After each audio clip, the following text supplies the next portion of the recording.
Bago ko umpisahan ang kwentong ito, magpapasalamat po muna ako sa mga hindi nakakalimot mag-subscribe sa channel na ito. Kung sino ka man ay sana'y pagpalain ka palagi at hindi mauubusan ng swerte. Mag-umpisa na tayo. Masama ang pagkaramdam ko na bumangon ako sa aking kama. Pakiramdam ko, lalagnatin na ako at babagsak ulit sa kama anumang oras. Nag-aalala ako sa isiping baka resulta na iyon ng kulang sa pahinga. Paano naman kasi? Nagpapabilib ako sa aking boss. Umaasa ako na itataas ng aming CEO na si Mrs. Aurora Alcantara ang aking posisyon sa opisina bilang isang event manager. Hindi madali ang magpuyat at halos ibuhos ang lahat ng enerhiya para sa ikakaganda ng sariling trabaho.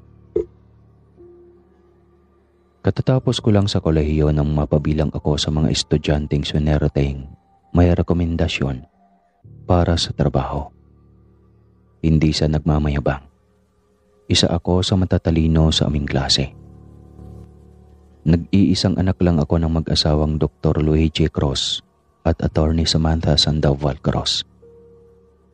Kagaya ng aking mga magulang, pinagsisikapan ko ding maging kilala sa larangan ng bawat karerang taglay namin.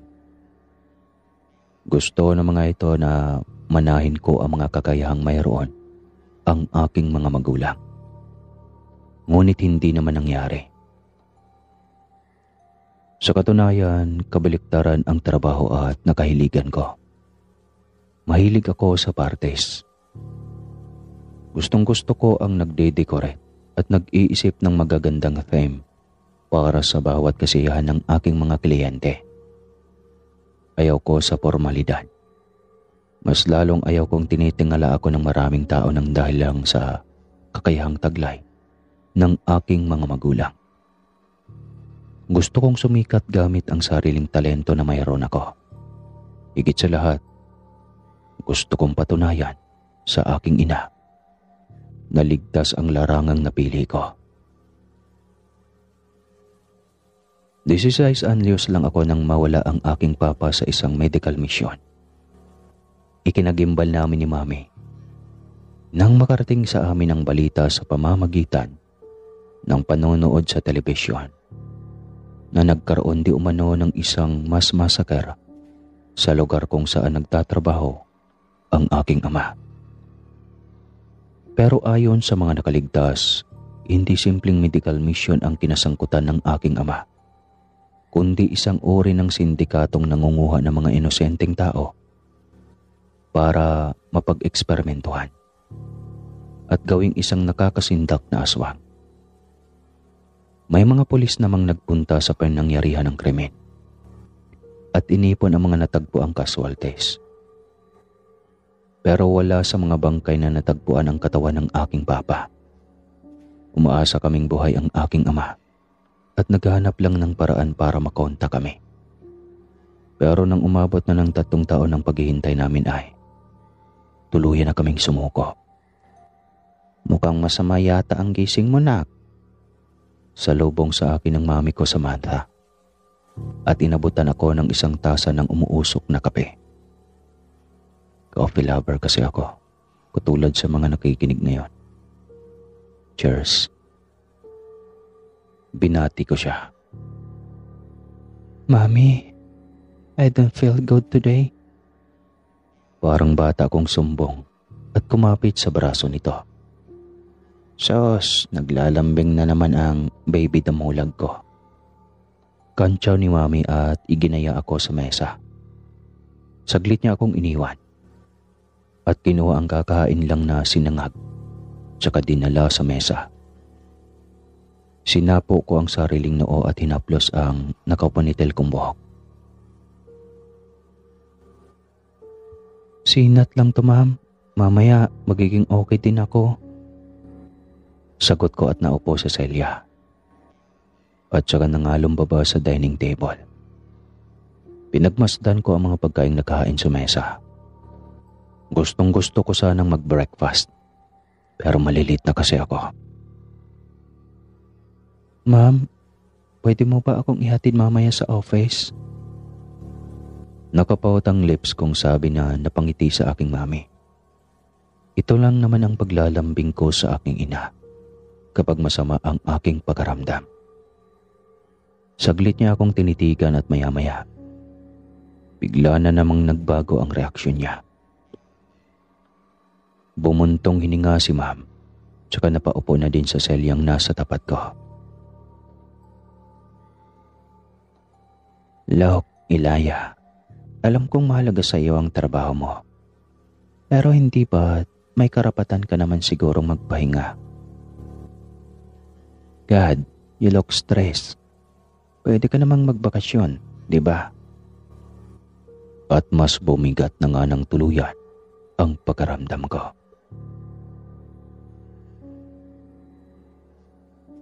Nagpapapadyak na tumayo ako at namewang. Ito ang ugaling ayaw ko sa mami ko. Iyong minamanduhan ako kung ano ang dapat kong gawin. Mami, stop that. Hindi na ako bata. Ayoko nang pinagagalitan mo pa ako. Wika ko. Kapag hindi pa ako umalis, mamaya ay siguradong isisingit na naman ng aking ina ang pagtatrabaho ko sa firm na pagmamay-ari namin. Baby, for once makinig ka naman kay mami. Ayokong nakikita na palagi ka nalang pagod. Enjoy your life. Go shopping, parlor, at kung ano pang gusto mo. May pera naman tayo. Kung hindi mo din kaya sa office ninyo, ay sa firm ka na lang pumasok. Sambit niya sa akin na ikinasapo ko sa ulo. Stop it right now, ma'am. Sa totoo lang, ayoko talagang maging abogado. Ayokong magsilbi sa mga naaapi kagaya mo. Umarap nga lang ako sa husgado ay parang mahihimatay na ako sa sobrang pagkakabalisa. Hindi ako magaling magrason at magpaikot ng mga salita para umamin ang nasasaktan. Mas lalong ayaw ko naman ang gumamot ng may sakit kagaya ng trabaho ng papa ko. Kapag may namamatay, minsan ay sinisisi pa ng mga kapamilya ang mga doktor na wala namang ibang ginawa kundi ang iligtas ang buhay ng isang tao. Isa pa, alam ko ang problemang kinasangkutan ni Papa. Batid kong nagkamali ang aking ama sa kanilang ginawang eksperimento. Hindi ko lang masabi kay Mami ang mga nangyari noon, pero naging saksi din ako sa nangyaring kaguluhan. Noong araw lalo na't natawagan ko pa ang aking ama, bago ito naglaho na parang bula. Kitang-kita ng dalawa kong mga mata ang pagbangon ng isang lalaking pinasipsip nila ng atay ng aswang at viola. Ang lalaki din ay nagising sa isang kahindik-hindik na nilalang. Ito ang dahilan kung bakit ayaw ko din pasukin ang pangarap na ginusto sana ng aking ama para sa akin. Walang thrill. Walang dapat ika-excite. Delikado. Kapag nagkamali ay tiyak na kamatayan ang kahantungan ko. Kaya kahit papano, iwinaksi ko ang aking mga nasaksihan at pinilit na magbago ng landas sa buhay. Nakakakonsensya man, kinalamutan ko din ang nangyari kay Papa na parabang wala akong kinalaman. Para sa akin, part is life. Pagkaramdam ko, makapangyarihan na ako habang suot ang aking corporate dress. Tila isa akong superhero na kayang gawin ang lahat lalo na kapag nakikiayon sa akin ang data o wifi signal. Iyon ang nakatatak sa isipan ko. Dapat kong iwasan ng mga alaalang nagpapahiwalay sa amin ng ama ko. Pero ngayon, parang gusto kong tanggalin muna sa aking power ang magpahinga. Naisip ko tuloy pumunta sa aking boss para humingi ng immediate leave. Magandang suggestion naman ang sinabi ng aking mama Samantha. At walang kinalaman doon ang pagtuklas ko sa totoong nangyari sa ama ko. Wala akong pakialam sa kabaliwan nila sa pag-eeksperimento ng mga aswang na kahit si Mami ay walang kaalam-alam. Wala pang kasiguraduhan kung papayagan nga ba ako ni Boss na magbakasyon. Pero gusto kong subukan. Gusto ko ring umasa pero hindi ko mapigilan ang makadama ng excitement sa gagawing bakasyon kung sakali mang matuloy ako. Kahit napapagod ay pinilit kong pasiglahin ang aura. I guess, hindi mo na naman ako ihatid. I have to go na ma'am, late na ako. Sabi ko at lumabas na sa bahay. Minaniobra ko ang lumang kotse ng aking papa papunta sa aming opisina. Nang makarating ako ay binati ko ang gwardya at kumuhay habang naglalakad papasok sa opisina ni Ma'am na nasa 25th floor ng malawak na gusaling pagmamay-ari nito. Good morning, Manong. Sambit ko. Sabay kaway rito. Kumatok ako ng 3 beses tsaka binuksan ang pinto para pumasok. Good morning, boss. Bati niya na ikinatingala nito mula sa pagkakayuko sa sandamakmak na papeles sa harapan nito. Umagang-umaga pa lang ay abala na ang aking amo sa dami ng papeles na kailangan niyang pasadahan ng review tsaka pepermahan. Nanlaki ang mga mata ni Ma'am nang makita ang aking itsura. Sa edad nitong 48 years old, ay napakabata pa din itong tignan. A slender, sophisticated, and tall woman. Makapal ang make-up nito, pero sa halip na magmukhang rainbow, kagaya ng mga matrona ay hindi ko maipaliwanag kung bakit mas bumata ang mukha nito. She looked powerful in her corporate clothes. Pero kabaliktaran ito sa kanyang tunay na ugali. Aurora is a very attentive listener. Masyado siyang concerned sa kapakanan ng iba. Ilang beses ko na itong napatunayan, lalo na kapag pumapasok ako sa trabaho na mukhang problemado o di kaya ay may bigat na dinadala sa dibdib. She is also a good advisor, kaya nagtagal ako sa trabaho. Oh my God, you look exhausted. Yeah, umaga pa lang. Is there something wrong? Nag-aalala ka agad nitong tanong nang makaupo ako sa upuan sa harap ng mesa nito. Sa totoo lang, Aurora is way better than my mom. A good role model sa lahat ng bagay. Ipinilig ko ang aking ulo. Hanggat maaari, ayoko nang alalahanin ang masakit na nakaraang naging dahilan ng pagkawala ng papa ko. Hindi ko dapat ipinagkukumpara ang dalawang babae. Bumuntong hininga ako at tumitig kay Aurora. Eto na, kailangan ko ng lakasan ang loob ko para magpaalam. Ngumiti muna ako at saka tumikhim bago nagsalita. Gusto ko pa sanang magpaalam, boss. I need a vacation. Walang kakorap-korap kong sabi. Natigil sa tangkang pagsagot si Aurora nang bumukas ang pinto ng kanyang private room at iniluwa ang isang matangkad at gwapong lalaki. Nagulat ako nang makita ito. Sumikto ang aking dibdib at kinabahan. Lalo na nang magtama ang aming mga mata. Alis na ako, ma'am. Sabay nito at lumapit kay Aurora para humalik sa pisngi ng ginang. Ngumiti si Aurora at hinawakan ang braso ng lalaki. Wait, I would like you to meet my son. Is Gil. Anya tumarap sa akin. And the girl just said, Ay, naginantihan ko na kaagad ng matipid ng ngiti. Nice to meet you, Sir Gil. Nang umalis ang lalaki ay hinarap na akong muli ni Aurora. Alam kong pagod ka na. and you need a rest. Pero wag naman sanang matagal. Alam mong kailangan kita dito sa office. Sambit niya na ikinatuwa ko ng gusto. Liban sa pagod, mas gusto ko na kaagad na makaalis sa kinaroroonan ko. Sa pakiwari ay nasasakal ako.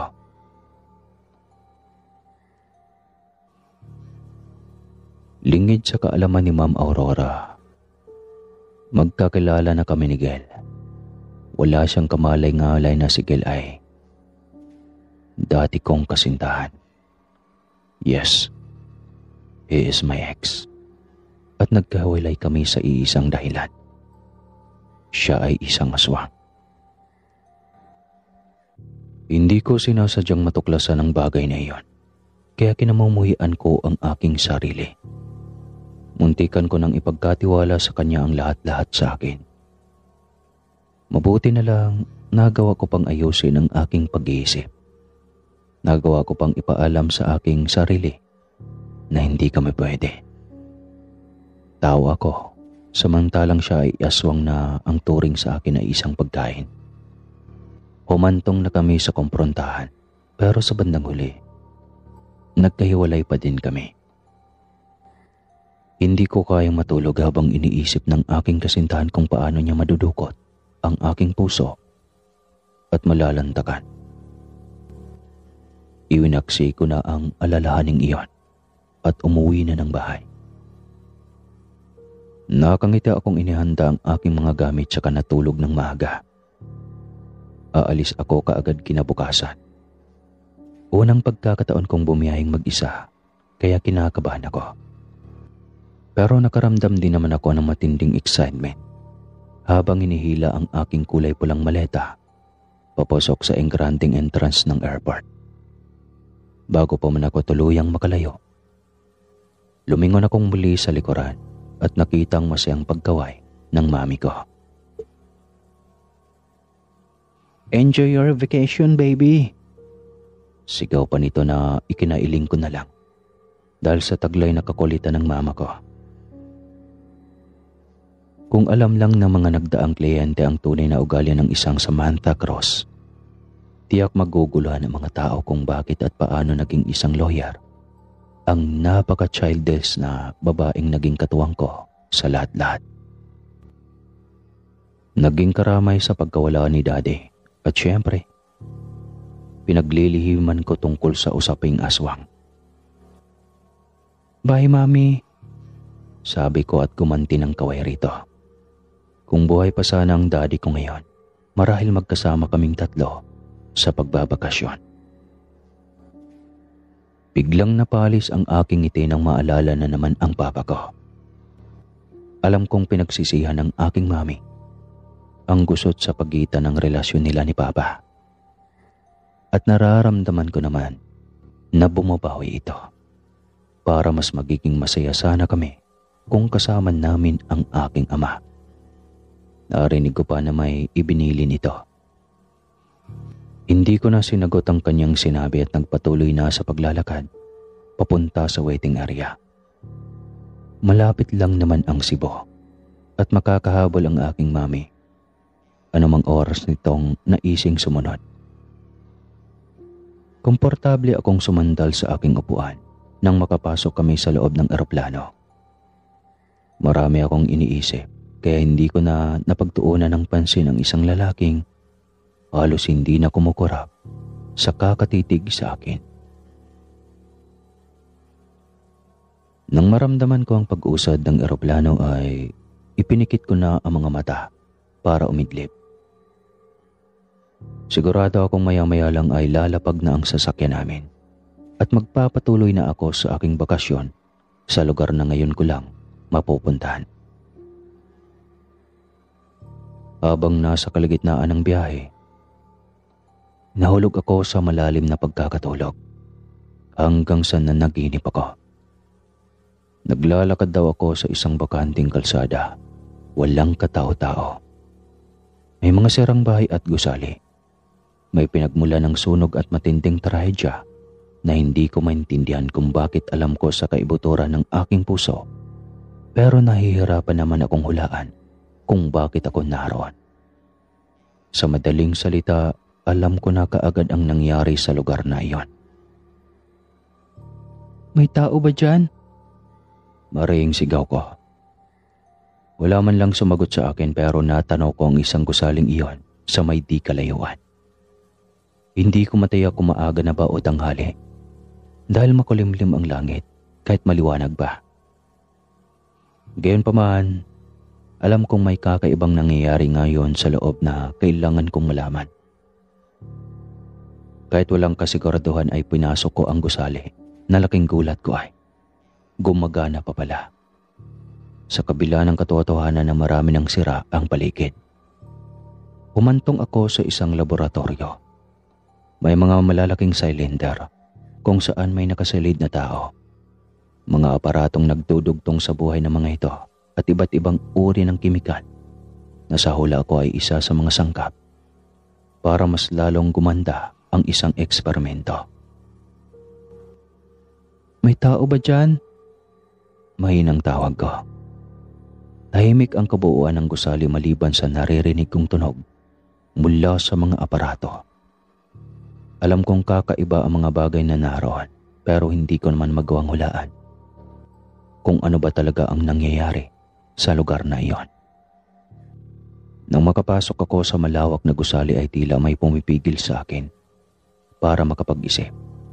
Kaya naman gayon na lang ang pagtalon ko sa gulat nang makita ang isang pamilyar na taong kahit minsan ay hindi ko inaasahang makikita pa. Mare, anak. Mulagat na napatitig ako sa taong kay tagal ko nang hindi nakikita. Kahit kailan ay hindi ko siya inaasahang magpapakita pa kahit sa aking panaginip. Papa? Niyakap ako ni Papa at saka malakas na humagulgol. Anya, matagal na daw niyang pinapangarap na magkita kaming dalawa. Ngunit bakit daw sa panaginip pa kami kailangang magkita? Alam mong panaginip lang ito, Papa. Tumangaw si Papa sa aking tinanaw. Sinabi niya. Dahil sa dami ng kanyang imbensyon, ay napapasok niya pati panaginip ng mga tao. At natatakot daw siya dahil napasok niya ang panaginip ko. Ibig sabihin, malapit daw ako sa kinaroroonan niya. Huwag ka nang tutuloy sa pag-aalis kung saan ka man naroon, anak. Papapahamak ka lang. Ayaw kong mangyari iyan sa'yo. Sapat ng isipin mo at ng mama mo na wala na ako. Napagulgol ako sa kanyang tinuran.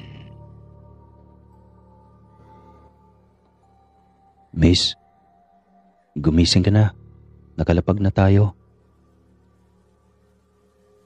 Naalimpungatan ako mula sa pagkakatulog. Matapos akong yugyugin ng sa tingin ko ay isang batang-bata pang businessman. Nakashades ang lalaki at nakangiti sa akin. Kaya naman napapahiyang bumalikwas ako ng bangon at pasimpleng pinahira ng palad ang aking bibig. Baka naman naglalaway ako at hindi ko lang napapansin. Nakakahiya. Nang matiyak na walang kung anumang kababalagan sa aking mukha, ay malapad ang ngiting iginawad ko sa lalaki at nakipagkamay rito. Thank you for waking me up. Kung hindi mo ko ginising, malamang baka babalik ako ng Maynila dahil sa katangahan ko. Nahihiyang sambit ko sa kanya. Ngumiti ang lalaki, kaya lumabas tuloy ang pagiging mistiso nito. Tingin ko pa nga sa kanya ay wala nang nakikita ang binata dahil sa singkit na mga mata nito. Nagkibit balikat lang ang lalaki at magalang na akong iniwan. Kaya nagpasya na din ako na bumaba na ng eroplano. Alam ko naman na suntok sa buwan na lang na makikita ko pang muli ang lalaking iyon. Pero hindi ko maiwasang iguhit sa diwa ang gwapong mukha nito. God, nakakita ako ng pogi.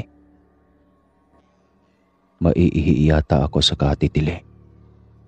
Sa isipan ko lang yon. Ngayon ko lang naman ginawa ito, sa totoo lang. Paano'y kapag nasa bahay ako?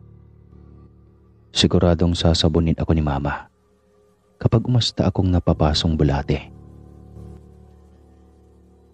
Welcome, Marielia.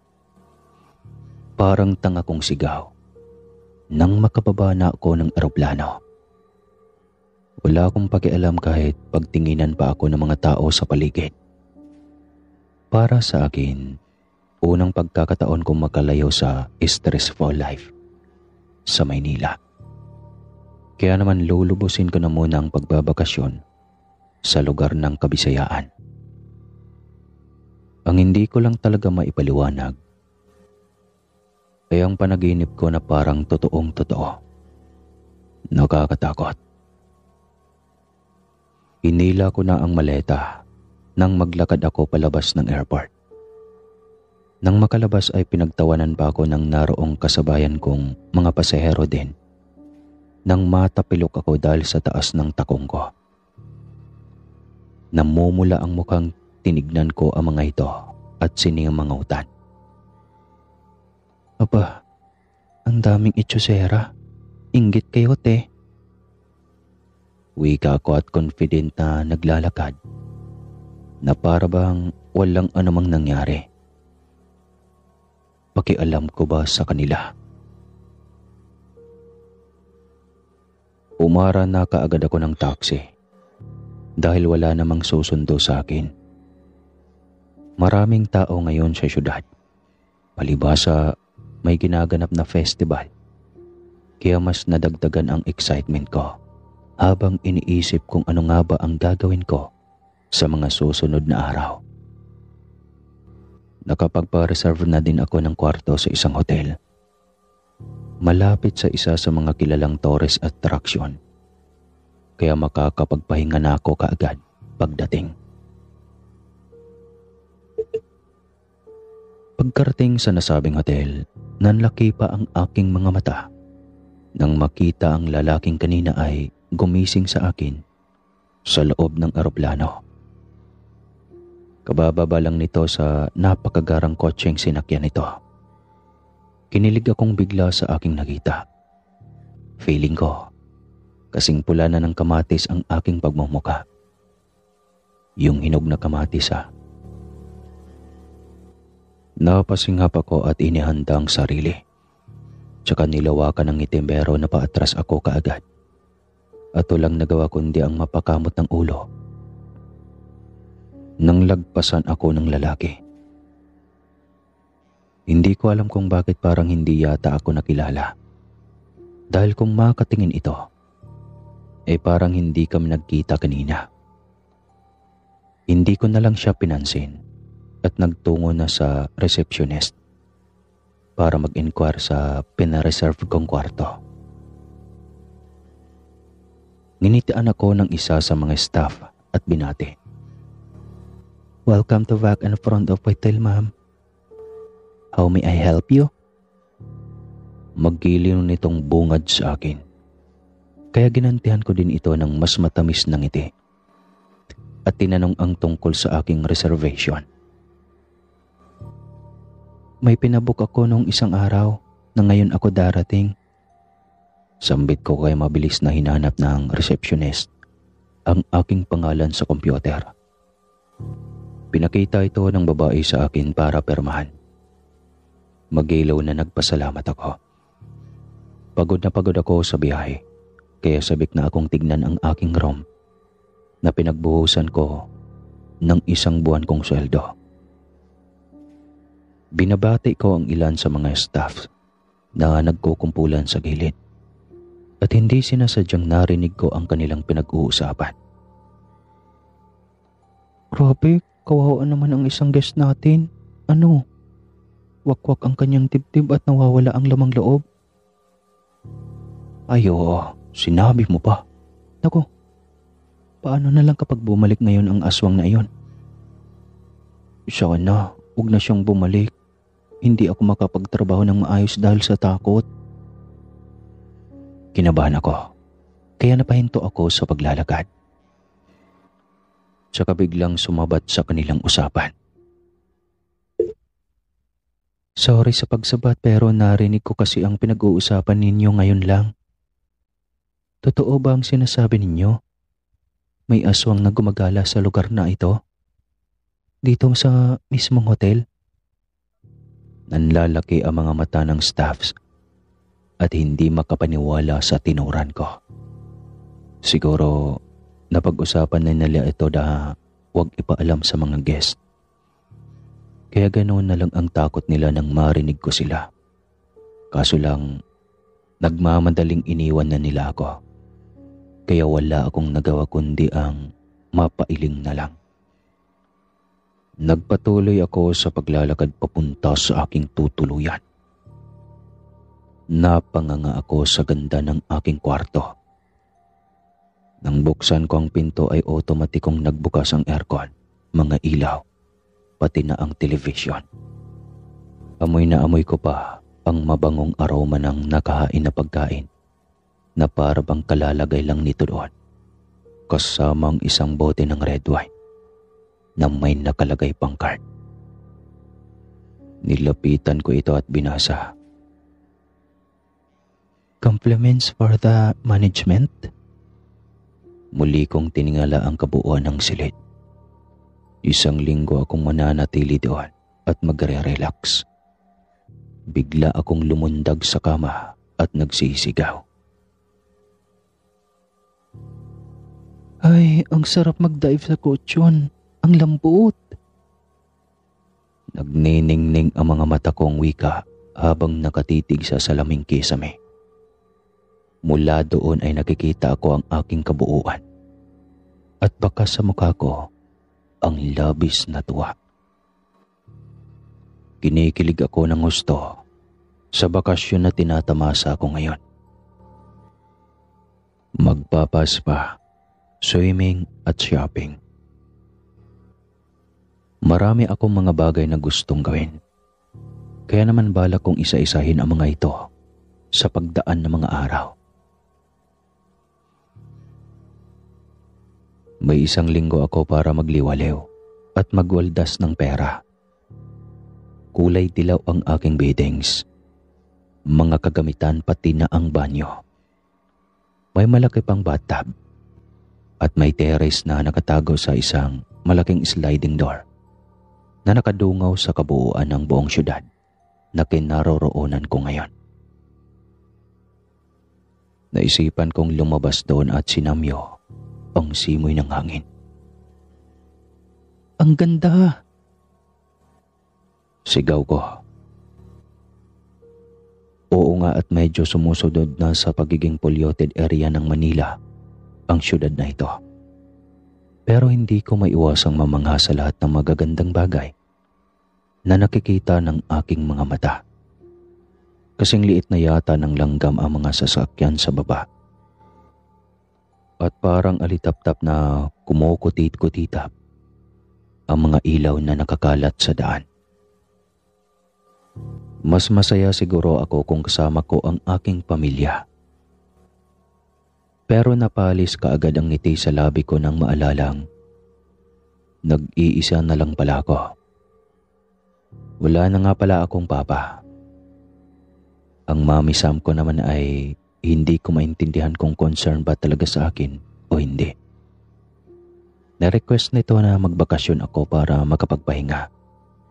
Pero tingin ko sa ginagawa nito ay itinataboy niya ako.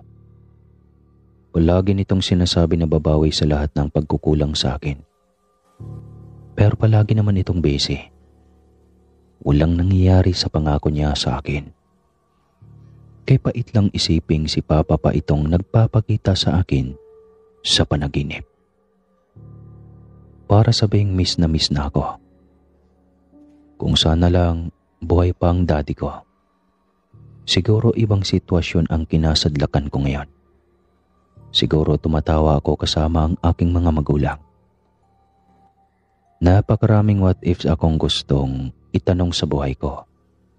Kung naiba nga lang ang sitwasyon namin. Nabuhay ako na trabaho at bahay lang ang routine sa araw-araw.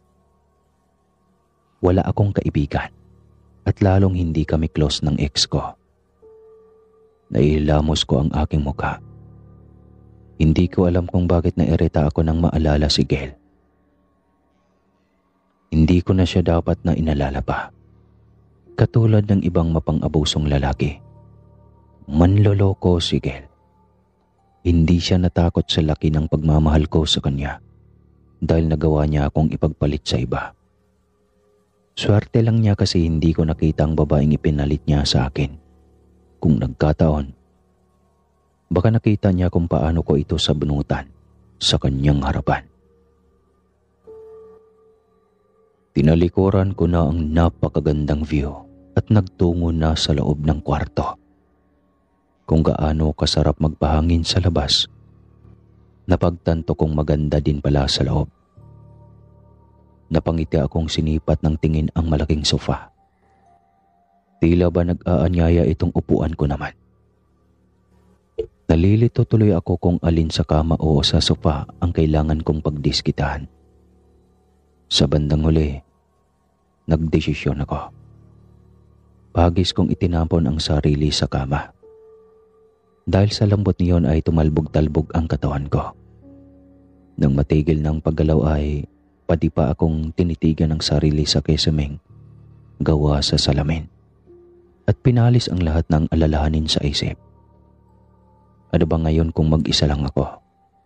Marami ng taong nagbabakasyong mag-isa pero sobrang enjoy ng makauwi sa mga tahanan nila. Ganoon din ang gagawin ko. Habang inaalala ang mga gagawin ko sa buong linggo, hindi ko na namamalaya na dahan-dahang bumibigat ang talukap ng aking mga mata hanggang sa ako ay makatulog. Muli, dinala na naman ako sa aking naudlot na panaginip. Nasa laboratorio na naman ako. Nakatayo sa gitna ng isang malapad na mesang may nagkalat na gamit. May mga malalaking cylinder kung saan may nakasalid na tao. Mga aparatong nagdudugtong sa buhay ng mga ito at iba't ibang uri ng kimikal na sa hula ko ay isa sa mga sangkap para mas lalong gumanda ang isang eksperimento. Sa pagkakataong ito, may ipinapakita na naman sa akin si Papa. Ganito ang ginagawa namin sa mga pasyente namin, anak. Tinuturukan namin ng pampatulog bago isilid sa malalaking glass box at ibababad sa kemikal. Kailangan niya makasurvive ng halos 10 araw bago siya tuturukan ng mga dugo na nakalap namin sa mga aswang. Pinakamalakas ang mga aswang na gabunan dahil nagagawa nilang magpalit ng anyo sa simpleng paraan. Kadiri naman ang trabahong iyan, Dad. Wika ko na tinawanan naman ng aking ama. Oo, nakakadiri daw.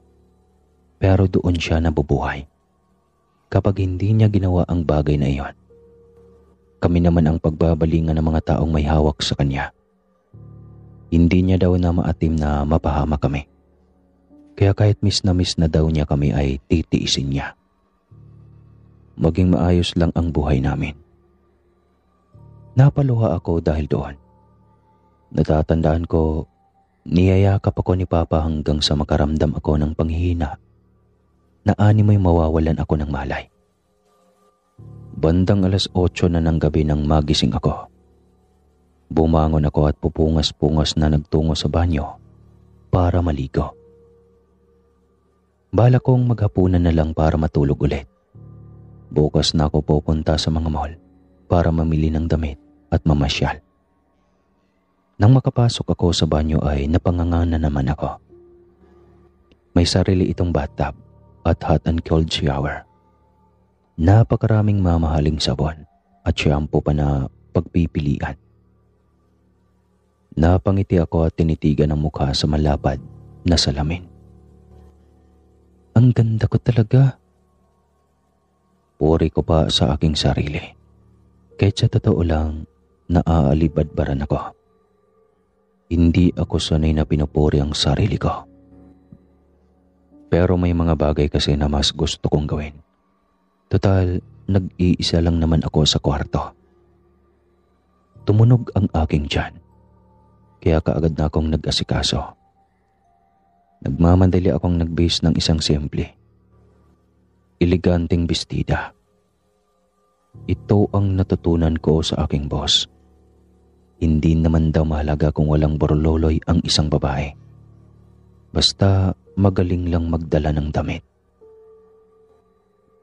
Kaunting make-up at flat sandals lang ang aking isinuot bilang kapare sa bestida. Tsaka ko napagdesisyon ng lumabas ng aking kwarto. Habang naglalakad sa makintab na hallway, isang pamilyar na mukha ang nakita kong kalalabas lang din ng kwarto nito. At umalingasaw sa bango. Kagaya ng dati. Ang ex kong aswang na si Gil. Taas kilay na tumitig ako sa kanya at saka nagbalak na umatras. Kaso lang huli na para umatras pa ako. It's been days mula nang huli kong makita ang lalaki at hindi ko inaasang magkikita kami sa lugar na ito. Nare-respeto ko lang ang mama niya, kaya ko siya binati. Pero kung kaming dalawa lang, hindi ko talaga gagawin iyon. Alumpihit akong nagpatuloy sa paglalakad at panay ang dasal na sana ay huwag na akong lingunin ng lalaki. But sad to say, hindi dininig ng Diyos ang hiling ko.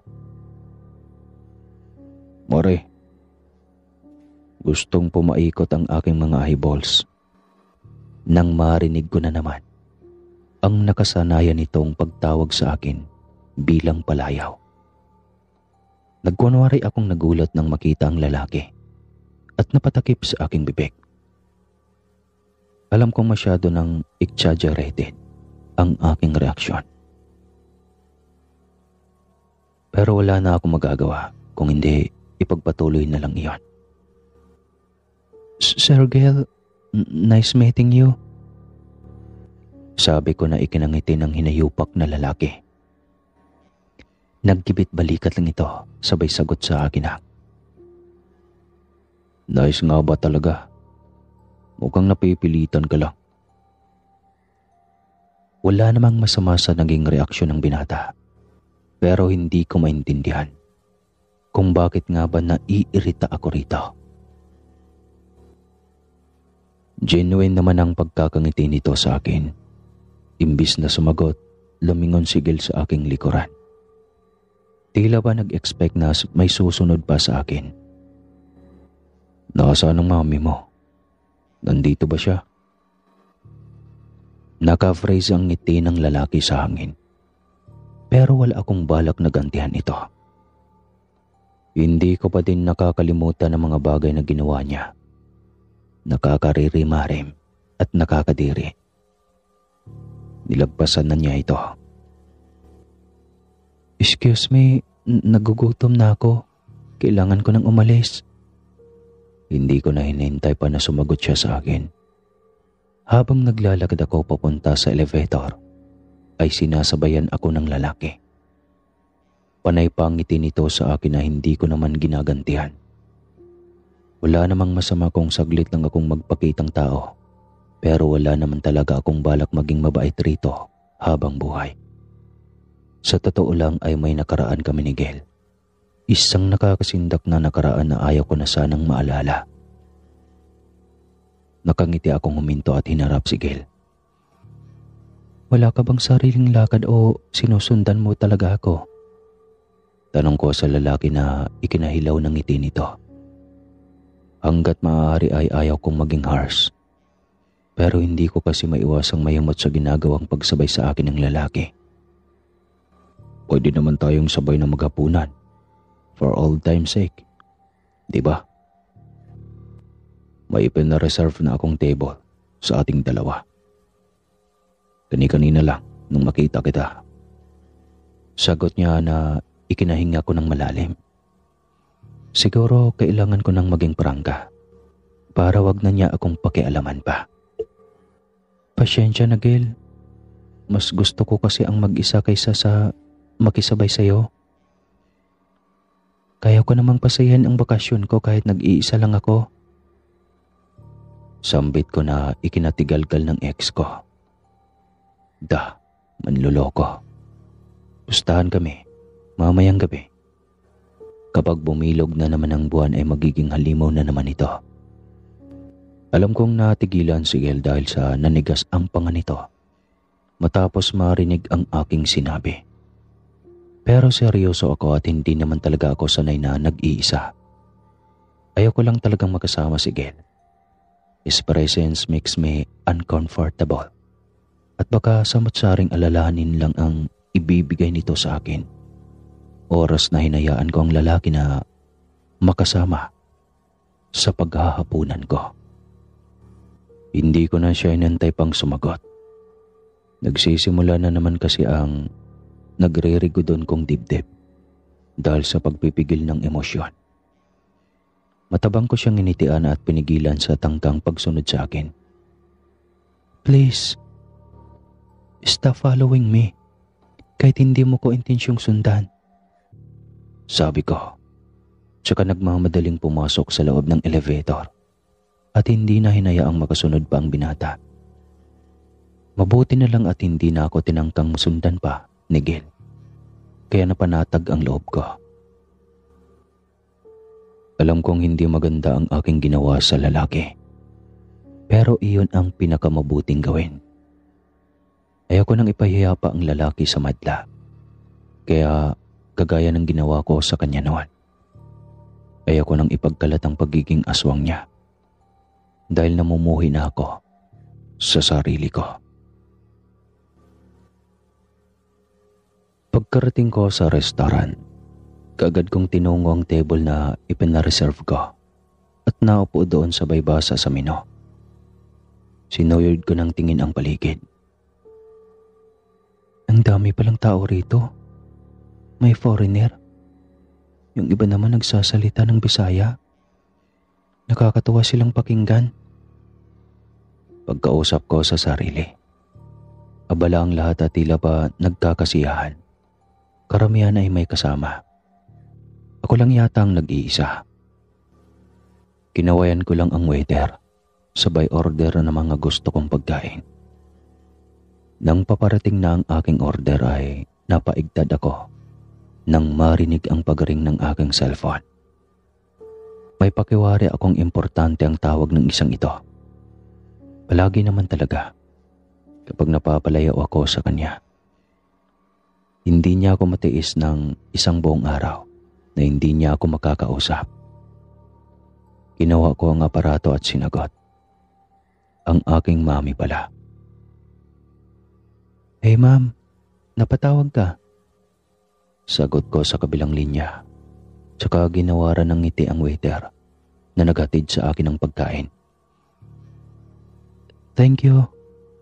Sabi ko sabay baling sa telepono. How are you, sweetie? Sana nag-enjoy ka sa pagbabakasyon mo. Don't worry. Hahabol ako sa iyo sa susunod na linggo. Tatapusin ko lang ang case na kinakaharap ko. Sambit ng aking ina na ikinatango ko kaagad. Palagi mo na lang niyang nirarason, ma'am. Nayayamot kong wika na parang batang nagsasalita. May sinasabi pa siya sa akin, pero hindi na ako nakinig. Nang magpaalam na ito na uuwi na galing sa opisina, ay pinatay ko na ang linya. Mukhang mapapako na naman ang pangako ng mami ko sa akin. Duda ako kung makakasunod ba siya dito. Ilang beses na kasi nitong ginagawang excuse ang trabaho nito. Buti sana kung nagawang buhayin ng pagiging abogado nito ang aking ama. Pero hindi. Namatay ang papa na ni Hay o ni Ho, walang bakas.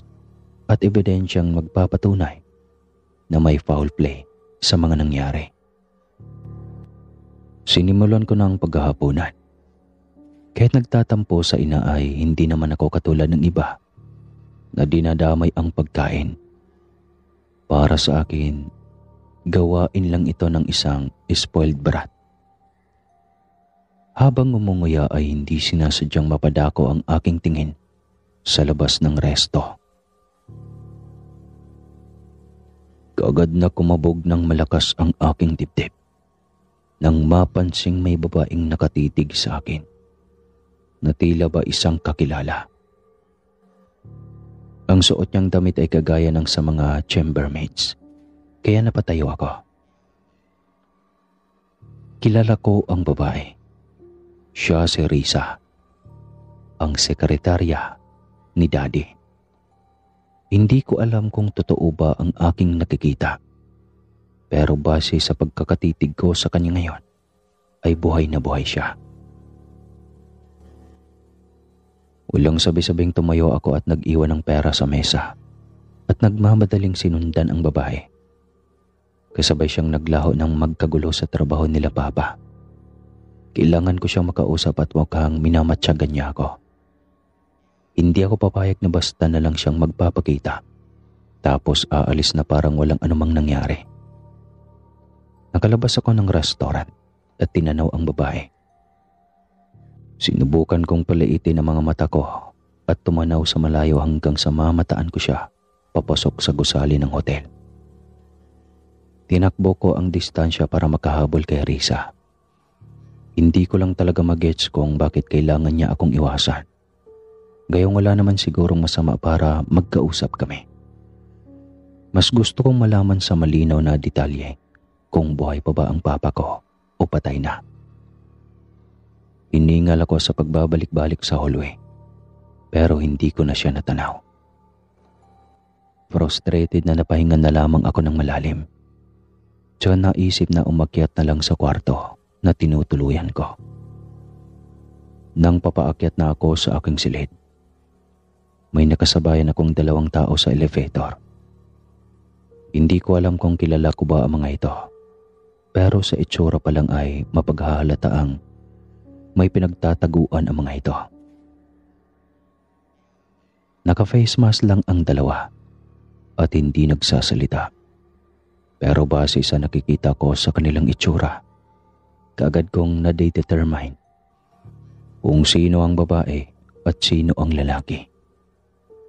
Gusto ko pa sanang titigan sila, pero bigla akong nailang matapos makipagtitigan sa akin ang isa sa mga ito. Yung lalaki na medyo matangkad at mas formal. Medyo may edad na ang lalaki at nararamdaman kong pamilyar sa akin. Lamang ay hindi ko maaninag ang mukha niya dahil natatakot akong tumitig sa kanya. Medyo kailangan ko kasing iwasan na makasalubong ng tingin ang 2 ito at baka katayin nila ako ng buhay. Lalo na't narinig ko ang mga pinag-usapan ng mga staff kanina sa hallway. Mamaya mga aswang pa pala ang mga ito. Iisang floor lang din ang pinagbabaan namin, pero napangiti ako nang makitang pinauna pa nila ako sa paglabas ng elevator.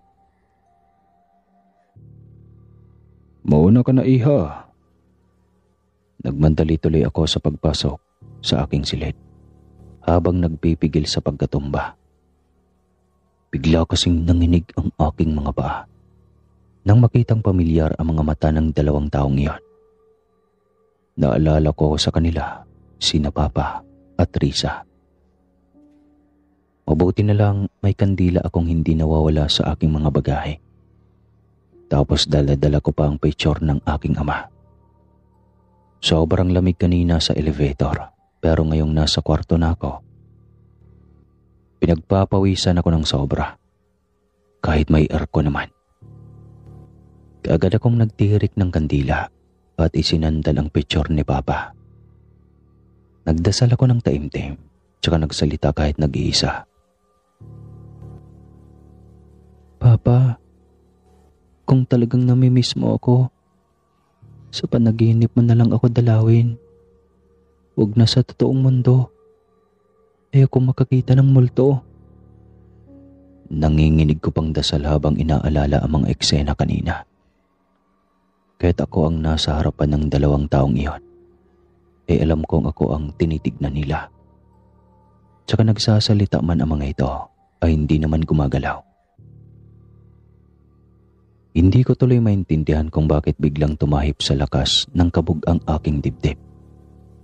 Matapos kong ma-encounter ang dalawang taong iyon, nararamdaman kong pamilyar ito sa akin at nakaramdam din ako ng balisa.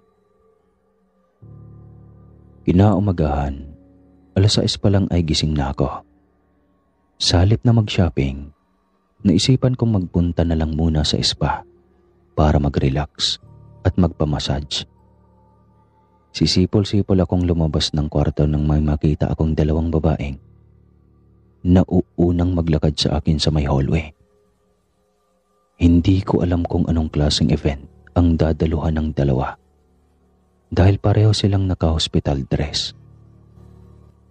Sumakit saglit ang ulo ko dahil nagmumukhang pamilyar sa akin ang kanilang mga damit na para bang nakita ko na sa kung saan. Lamang ay hindi ko maalala kung saan banda. Habang naglalakad, panay ang bulungan ng dalawa kaya hindi ko maiwasang makinig sa pinag-uusapan nila. Ilan ba ang kailangan nating makuhang pasyente ngayon? Mga 3 sana. 2 lalaki tapos 1 babae. Ay alam ko na. May nakita akong magandang babae kanina. Ito na lang ang hihikayatin kong sumama sa akin. Kailangan natin ng panibagong madadala sa laboratorio. Kapag ganoon ay hindi masasaktan si Doc. Mas lalo akong namutla sa aking narinig. Ano kaya ang pinag-uusapan nila? Sinusubukan ko pang mas lumapit sa kanila. Pero napansin ako ng isa sa mga babae. Tinarayan niya ako kaagad. Anong problema mo? Nakikinig ka ba sa pinag-uusapan namin? Keme akong napangiti sabay atras at napasign face.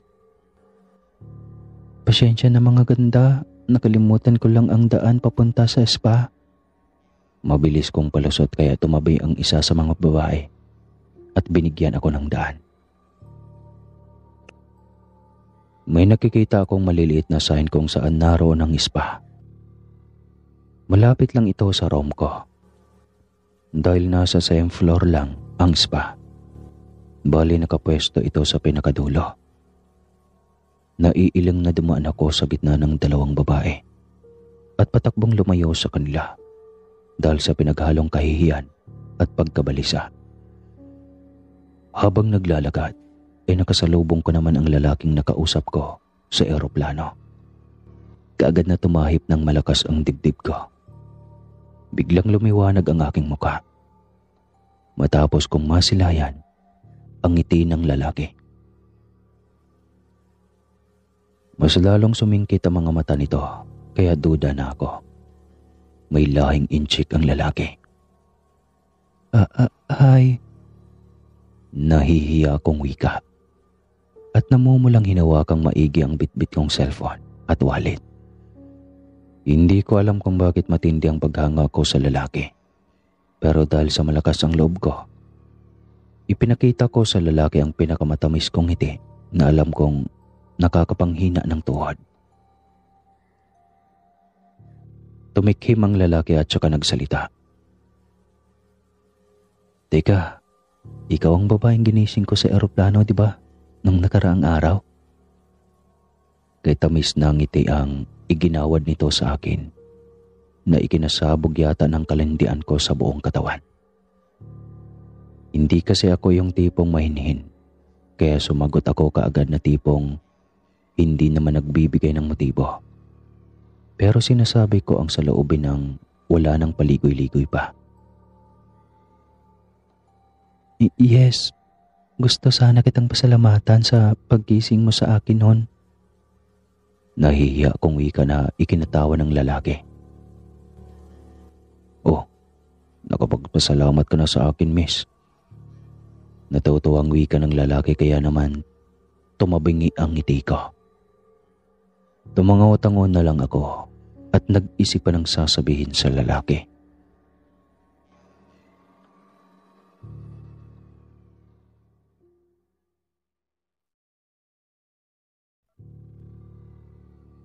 Inilahad ko ang aking kanang palad para magpakilala. Ako nga pala si Mare. And your name? Tanong ko. Napakamot sa ulong lalaki na tingin ko yata ay mas ikinagwapo nito. Ako si Jake. Sagot nito na ikinakorap ko ng ilang beses. Ang ganda naman ng pangalan mo. Sabi ko at magsasalita pa lang sana nang makitang balisa si Jake. Sinundan ko ng tingin ang tinitigan nito. Yung dalawang babae pala sa di kalayuan. Kilala mo ba sila? Tanong ko. Hinawakan ako ng lalaki sa braso at nakikiusap ang mga matang tinitigan niya ako. I guess you need to go now. Maraming salamat sa pakikipagkilala at mag-iingat ka. Sambit nito na batid kong may laman, pero hindi ko alam kung ano ba ang ibig sabihin niya. Okay. Sagot ko na lamang. Tatango-tangong umalis na ako dahil mukhang nagmamadali ang lalaki. Naisip kong i-enjoy na lang ang buong araw. At masyadong maiksi ang isang linggo kong bakasyon para magsaya. Iilang oras lang naman akong nanatili sa spa at satisfied akong lumabas para bumalik na sa aking kwarto. Baka manood na lang ako ng parade mamaya. Maganda pa naman ang festival. May sayawan, naggagandahang costumes at marami pang iba. Habang naglalakad sa hallway, nagtaka ako nang may maulinigan akong ingay na tila ba umuungol sa di kalayuan. Sapo ang dibdib ng tapahinto ako sa paglalakad at pinapakiramdaman ang paligid. Sa pagitan ng 3 kwarto ay may isang pinto na nagsisilbing stock room. Habang pinapakinggan ko ang mga ingay ay napagtanto kong doon nagmumula ang mga boses. Bahagyang nakaawang ang pinto kaya naisipan kong sumilip sa loob. Natutup ko ang aking bibig nang makita ang dalawang babaeng kanina ay kasabayan kong maglakad na dahan-dahan na nagbabago ang kanilang mga anyo. Pinilig ko ang aking ulo at kinusot ang mga mata. Hindi nga ako nagkakamali. Nagbabago nga ang kanilang anyo. Hindi ko lubos maisip na may mga aswang palang kayang umatake sa umaga. Base sa aking mga naririnig mula kay Lola noon, ay tanging mga yanggaw lang ang may kakayahang magwala ng ganoon katindi. Hindi ko tuloy alam kung paano gagalaw nang hindi ako mapapagod sa kanilang mga pinagagawa. Sumasalang kaba sa aking dibdib nang makilala ang kawawang biktima. Duguan kasi itong bumagsak sa sahig at napatunghay sa pinto, kung saan ako malapit namang nakatayo. Si Jake. Nakita ko kung paano siya pinagkakalmot ng mga aswang na parang isang nakakatakam na pagkain. Sa bawat pagsayad ng matutulis nilang kuko ay ang pag-ungol nito ng pagmamakaawa at paghingi ng tulong na makaligtas. Hindi pa nakontento ang dalawang aswang ay dinilaan pa ang kanyang dugo at saka pinag-agawan ang kanyang naputol na tenga. Nang sa tingin ng dalawang aswang ay hindi na makakabangon pa si Jake, lumapit ang isa sa kanila at siyang bumuta sa dibdib ng kawawang binata. Namilog ang mga mata ko sa labis na pagkasindak. Diyos ko! Bulong ko. Tigbi-tigbi ang pawis ko sa mukha, liig, maski yata sa singit, dahil sa aking nasaksihan. Sa tingin mo ba ay makakaligtas ka pa, Jake? Walang tawang nakakaligtas sa madugong kamay ng mga eksperimentadong aswang. Alang isa sa mga babae at muli namang dinukot ang mga ito ang laman ng kanyang dibdib. Tumirik ang mga mata ni Jake sa sakit. Hindi naman kinuha ng aswang ang kanyang lamang loob pero tinutudyo siya na para bang kailangan niyang magdusa. Napaigik si Jake at sa mahinang tinig ay sumagot. Kahit patayin niyo pa ako, aalingasa pa rin ang sekreto ninyo. Ilalabas ito ng kakampi ko sa tamang panahon. Nanghihinang wika ng lalaki at saka sumuka ng dugo. Galit na lumapit ulit ang isa sa mga aswang at tinadyakan si Jake sa dibdib. Napasigaw siya nang mas bumaon pa ang mahabang kuko ng nilalang sa kanyang katawan. Nanginginig na napaiyak ang binata sa sakit na kanyang nadarama. Kaya naman pagkaramdam ko din ay ako ang kinakatay dahil sa panghihina ng aking mga tuhod. Mamatay ka na! Sa bawat paglublob ng matutulis na kuko ng mga aswang sa loob ng sugat ni Jake, ay unti-unti din akong pinanghihinaan ng tuhod. Muling pinagtutulungan ng dalawa ang kawawang si Jake, pero sa pagkakataong iyon ay nilantakanan nila ang mga lamang loob ng lalaki. Dito na ako halos mamatay sa takot. Bumulwak ang masaganang dugo nito na ikinahikbi ko ng tuluyan. Bagamat nananatili naman akong tahimik sa aking kinaroroonan. Nanginginig na tinakpan ko ang sariling bibig para wag makalikha ng anumang ingay. Nang marinig kong sumigaw ang isa sa mga aswang ay dali-dali naman akong tumakbo sa kinaroroonan ng elevator at naghihintay na magbukas ito. Gusto kong maglupasay nang makita kung paanong parang walang anumang nagbago ang kanilang anyo habang naglalakad. At para bang normal na gawain lang para sa kanila ang pagpatay at pagkatay ng tao. Nakita ko ang mukha ng mga ito. Sila din yung dalawang babaeng nagkasabayan ko kanina sa hallway na may binabalak na masama. Lumakad ng kaswal ang dalawang babae at nagpupunas pa ng kanilang mga bibig. Ngunit hindi nakaligtas sa akin ang lansa ng kanilang mga amoy na nilagpasan pa ako. At nauna nang pumasok ang mga ito sa nakabukas na elevator. Nang mawala sa aking paningin ang dalawa, ay nagtatatakbo naman akong tinungo ang stock room kung saan nakahandusay si Jake. Nanlamig ang mga kamay na hindi ko malaman ang gagawin matapos makita ang kalunos-lunos nitong itsura. Tensyonadong napalunok ako tsaka lumapit sa lalaki at sinubukan itong kausapin. Jake? Natataranta kong wika pero sa kamalas-malasan ay hindi na siya humihinga pa. Isang desisyon kaagad ang nabuo sa aking isipan. Galit ako sa kanya pero hindi ko na kasi malaman kung ano ba ang gagawin ko sa pagkakataong ito. Pakiramdam ko ay mamamatay ako sa takot.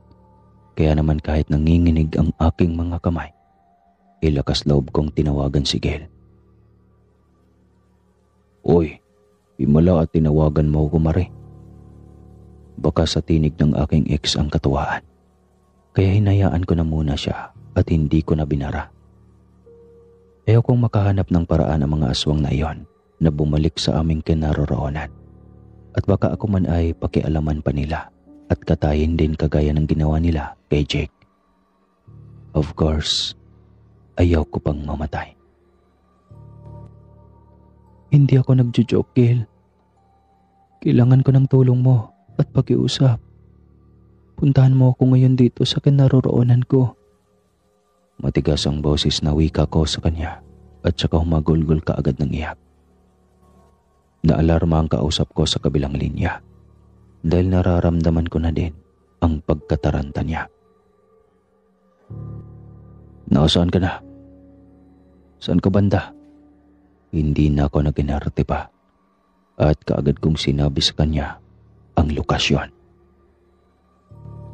Sa sobrang bilis ng pangyayari, Hindi ko na alam kung paano nagawa ni Gail. Nailayo ako sa bangkay ni Jake.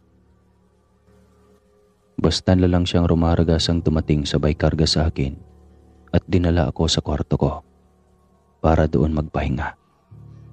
Sabi niya, may papalapit daw ng mga tao sa stock room at ayaw niya akong mahuli. Buti na lang talaga. Wala daw CCTV malapit doon na mag-uugnay sa akin sa krimen. Literal na trauma ako sa aking nasaksihan. Sobrang nakakatakot. Hindi ko ina-expect na mangyayari ang lahat ng ito. Sobrang nabigla ako. Napakabait ni Jake para kitlin ng mga aswang na iyon ang buhay niya. Ito ang tubig. Tama na kasi ang pag-iyak. Pag-alo pa ni Gail sa akin. Alam kong nag-aalala siya pero hindi ko lang maiwasang makaramdam ng inis at takot. Ganito din ang nararamdaman ko noong siya pa ang nakita kong lumantak ng tao. Akala ko tumapang na ako dahil doon. Pero mukhang mauulit pa yata ang mga bangungot ko. Kaya ako nagkakaganito. Mapait kong nilingon si Gail. Sa totoo lang, walang kahit na sinong babayang natatangi sa taglay niyang kagapuhan. Maginoo at mabait. Oo, mabait si Gail. At isang kasinungalingan lang ang ginawa ko para ipagkalat sa iba na niloko niya ako para sa ibang babae. Sapagkat gusto ko pa ding pangalagaan ang lihim niya. Ang lihim ng pagiging isang aswang. Hindi ko kayang ipagkanulo ang aking dating kasintahan dahil kahit papano, may masaya kaming pinagsamahan. Hindi ko lang talaga maiwasang husgahan siya pagkatapos ng lahat ng mga natuklasan ko. Paano ako hindi iiyak? Nakita ng dalawa kong mga mata kung paano kinatay ang kaibigan ko. Namatay si Jake sa mismong harapan ko, Gail. At sa mga kalahi mo pa. Bakit ba masisiba kayong mga aswang? Hindi ba pwedeng igalang ninyo ang existence ko sa mundo? Hindi ba pwedeng magkanya-kanya na lang tayo at mamuhay ng walang pagkakasakitan? Sorry. Tanging nasabi niya sa akin pero umagulgol na lang ako at nanginig sa labis na takot. Nagawa ko pang yakapin ang aking mga tuhod. Sorry? Papatay kayo ng tao? Lalantakan ninyo tapos sorry lang ang isasagot ninyo? Paano ang buhay niya? Ang mga naiwan niyang pamilya? Marie, hindi ako ang pumatay sa kanya. Oo nga at hindi ikaw. Pero kalahi mo. Dahil sa kasibaan ninyo, may nagbuwis na naman ng buhay para mabusog ang mga lintik na sikmura ninyo. Nagagalit na ako at hindi ko na naman ito mapigilan. Mahirap pigilan ng isang damdamin na tinitimping ilabas. Nasasaktan ako sa nangyari, pero ayoko naman sana siyang masakitan. Hindi ko kalahi ang umatake sa kaibigan mo. Wika niya na ikinasama ko sa kanya ng tingin. At sino naman ang pagbibintangan mo? Ang mga tikbalang? Laman lupa? Mga elemento? Ha? Ganoon? Sila ay mga normal na tao lang noon. Pero nagkaganon sila dahil sa kanilang masaklap na sinabit. Anong ibig mong sabihin? Maangkong tanong. Sila ang mga eksperimentadong aswang. Ayan na naman ang pagkaba ng aking dibdib at ang marahas na paghuhuramentado ng aking sistema. Naalala ko na naman si Papa at ang mga panaginip ko sa kanya. Hindi kita maintindihan. Sabi ko sa kanya. Ayusin mo ang sarili mo. May pupuntahan tayo. Pagkasabi niyang iyon, ay tumalima naman ako kaagad. Dinala ako ni Gil sa isang lumang bodega. Sa tingin ko ay wala nang nananahan pang kahit na sinong tao doon. Pero sabi niya, huwag daw akong basta magtitiwala sa mga nakikita ko. Hindi lahat ng nasa harapan ko na ay totoo. Lumibot kami sa lukurang bahagi ng bodega at nakatagpo ng isang malawak na pasilyo. Puro puti ang mga nakapalibot doon. Saan tayo pupunta? Magtiwala ka lang. Hindi kita ipapahamak. Naglakad na nga kami hanggang sa tumambad na naman sa akin ang isang pinto. Binuksan ni Gil nang walang paalam at bumungad sa amin ang mga naglalakihang aparato. May tunog pa ng mga makina at mga sari-saring kimikal. Napanganga ako at hindi kaagad nakapagsalita. Ganitong-ganito ang mga aparato na nakita ko sa aking panaginip. Mangyak-ngyak na hinarap ko si Gil. Anong ibig sabihin nito? Tanong ko sa kanya. Malungkot niya akong hinarap. Ilang beses kong kinausap ang papa mo na huwag nang gagawin pa ang mga bagay na ito. Pero matigas ang ulo niya. Malungkot niyang turan sa akin kaya naman nagulat ako nang marinig na may umubo sa di kalayuan. Oh, Mare, anak. Pakiramdam ko, pinasabugan ng bomba ang puso ko nang makita ko ang aking ama. Ibang-iba na ito ngayon. May kapayatan, nanlalalim ang mga mata at hindi na yata natutulog. Papa? Hindi na ako nag-isip pa at kaagad na akong nagtatatakbo papalapit sa kanya. Hindi ako magkandamayo sa pag-haplos sa kanyang muka at makailang beses ko siyang pinupog ng halik sa pisngi. Papa? Muli kong sigaw at nag-iyakan naman kaming dalawa. Halos pumalahaw na kami dahil sa pagpigil ng aming mga damdamin. Buhay ka, Papa? Sumigok ako at muli siyang niyakap ng mahigpit. All of my life, wala akong ibang pinapangarap kundi ang makasama lang si Papa. Siya lang naman kasi ang malapit sa akin. Buhay ako, anak. Pasensya na at kailangan ko magtago. Pero, bakit nga ba, Papa? Mapait kong wika sa kanya. Saglit silang nagkatinginan ni Gil, saka nagsalita ang dati kong kasintahan. Sabihin mo na sa kanyang katotohanan, tito. Noon din, ipinagtapat ni Papa sa akin ang lahat. Ang tungkol sa tago niyang pagkatao. Ang pagiging aswang. Hindi ako makapaniwala noong una pero iyon ang totoo. At sa katunayan niyan, ipinakita niya sa akin ang kanyang anyo. Hindi naman daw niya ginusto na manakit ng tao. Ang mga ineksperimento niya ay kusang pinapalayan niya. Hindi para maghasik ng lagim kundi para bantayan ako.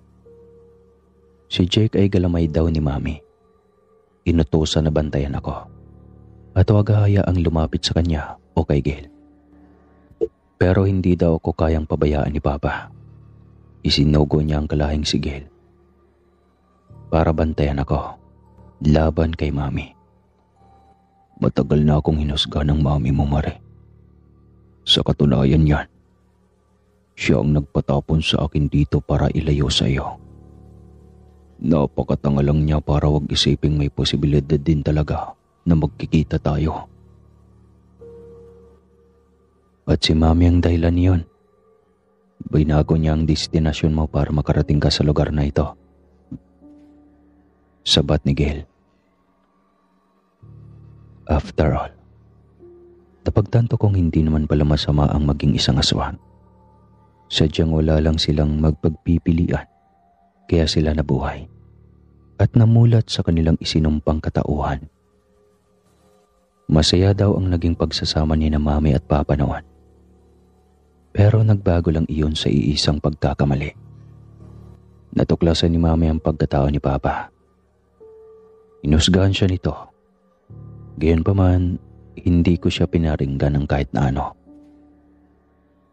Tinanggap ko ang lahat ng mayroon si papa.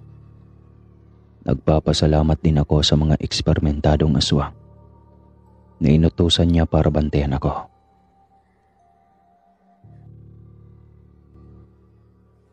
At nang gabing iyon, nagpa siya akong matulog sa laboratorio ni papa. Nangako sila ni Gil na babantayan ako pagkat kontrolado naman nila ang kanilang mga pagkatao. Nagpasalamat ako sa kanila. Matiwasay kaming nahiga ng gabing iyon. Nasa loob ako ng kwarto, samantalang nasa labas naman sila. Ilang sandali akong nagpabiling-biling sa higaan. Nahirapan ako sa pagtulog. Maya-maya pa, nakaramdam ako ng hulas. May naulinigan akong ingay. Kunot noong bumangon ako. Pinakiramdaman ang paligid. May naririnig akong ungol ng aso. Halos hindi ko na nga makita ang paligid dahil sa dilim. Pero nilakasan ko pa din ang aking loob para malaman kung ano ba ang nangyayari sa labas. Naglakad ako at sinubukang silipin ang aking papa at si Gil kung ano ba ang nangyayari sa kanila. Wala naman akong napansing kakaiba, maliban na lang sa mas pinadilim pa yata ang kanilang kwarto at wala na akong mahagilap na kahit ano. Papa? Mahina akong tawag sa kanya. Bigla akong kinilabutan at hindi malaman ang gagawin. Basta na lang akong natakot at nanginig nang makarinig ng mahinang mga pag-angil sa aking likuran. Napamulagat ako nang makita si Papa. Dilat ang mga mata at may napakahabang dila. Naninilaw ang mga ngipin habang naririnig ang napapaos niyang angin. Ni hindi man lang siya kumukurap habang nakangisi na animoy sinapian ng 10 demonyo. Namutla ako at tinakasan ng kaluluwa. Ngumisi si Papa, pero nahalata akong pinipigilan niya ang kanyang sarili na sindakin ako. Napaatras tuloy ako sa labis na takot. Hindi ko alam kung ano bang nangyayari kay Papa. Ang natatandaan ko, nagpumilit siyang tumayo habang tumutulo ang laway na para bang gripong may tagas. Pero hindi siya makalapit sa akin. Nasa unahan lang siya. Natatakam habang nakatitig sa akin. Hindi ko malaman kung ano ang gagawin. Hindi ako makagalaw. Hindi ako makapagsalita. Literal na nawalan ako ng tapang sa mga nakita ko. Nalaman ko na lang na pilit siyang umahakbang papalapit sa akin. Gusto kong umiyak. Itaboy siya. Dahil takot na ako sa kanya, pero hindi ko magawa. Biglang sumama ang pagkaramdam ko nang basta na lang siyang magsalita sa harap ko. Pumasok ka na sa kwarto mo, anak. Wika niya. Kaya kaagad na namaga ang aking mga mata nang magsimula akong umiyak. Sobrang bigat na bigat ang pakiramdam ko. Hindi ko magawang magalit o husgahan man lang ang aking papa. Sa totoo lang, naaawa ako sa kanya. Ilang beses na siyang nahihirapan.